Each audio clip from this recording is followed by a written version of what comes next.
last wine. I'm assuming, I know you've had Vin Santo. We've all had Vin Santo before. I'm sure the original Vin Santo was an error, that they turned into something positive. But it's quite an interesting wine.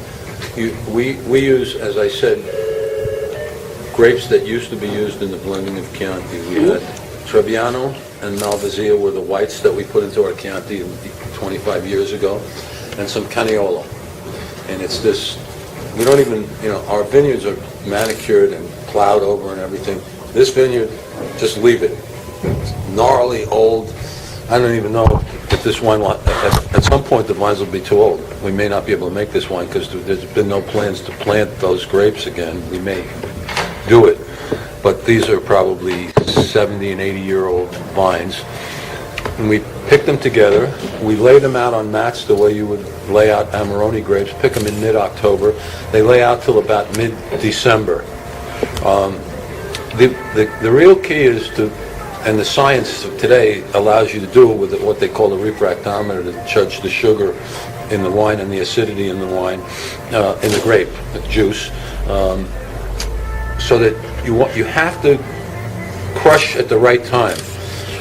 Everything is done after that is done naturally, and eventually the alcohol kills the fermentation. And if we don't have massive acidity in this wine, so it can't take a really sweet wine. So if you go too late and it's too sweet, it's cloyingly sweet. If you go too young, too soon, it's not charming enough. So it's got to be just at the right time. So you crush it together, you throw it into a 55-liter small chestnut cask, you throw it in an attic. Hot summers, cold winters, hot summers, cold winters. It's December, so it's cold. But of course, you got lots of sugar, and the yeast builds up naturally on lots of sugar, lots of yeast. Wants to be very violent, but it gets cold, so the fermentation starts to go slowly, and the next spring gets warmer. It starts to get really violent, but as the alcohol level rises, the fermentation slows down. So it doesn't finish in the second year. Then the winter comes and it goes to sleep. Somewhere in the third year, the alcohol hits about 16.5%, 17%, kills the yeast, stops, and you leave it there for hot summers, cold winters, hot summers, cold winters for 6 years. Now, as a person who knows winemaking, that's obviously got to kill something. It's going to be a disaster. It's almost like, the analogy would be you take a beautiful young child and lock it in a closet and leave it there and open it up and this beautifully well-adjusted, charming thing comes out. No, trust me. This is a dessert wine, but not classical because it's not nearly as sweet as a Sauterne or a German Auslese. That's good. And it's because of that exposure to oxygen, you get a nose that's a little bit like a sherry.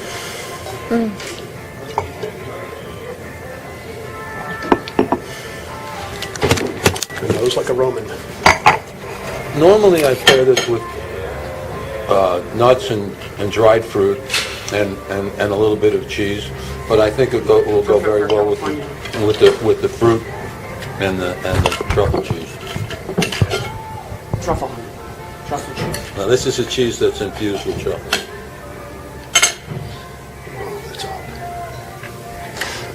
Just taking that there, Con.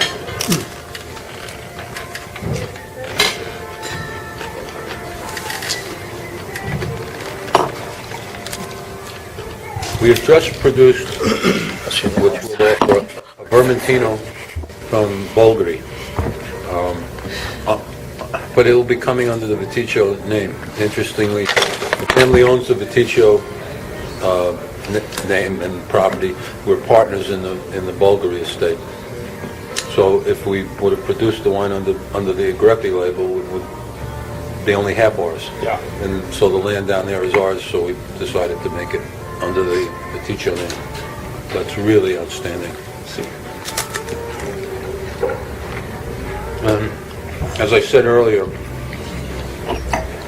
the most joy I have out of this property, besides the ease of selling it because the quality of the wines and the reviews we get are so fantastic, is the family and their genuine hospitality.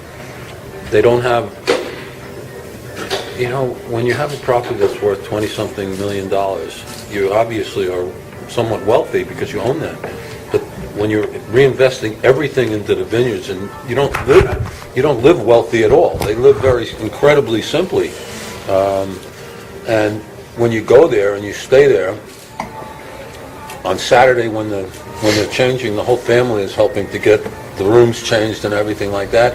And you'll see them then, in the vineyards, or you'll see them in the cellar doing everything, and then they'll be entertaining as well. So it's just a marvelous natural situation. So.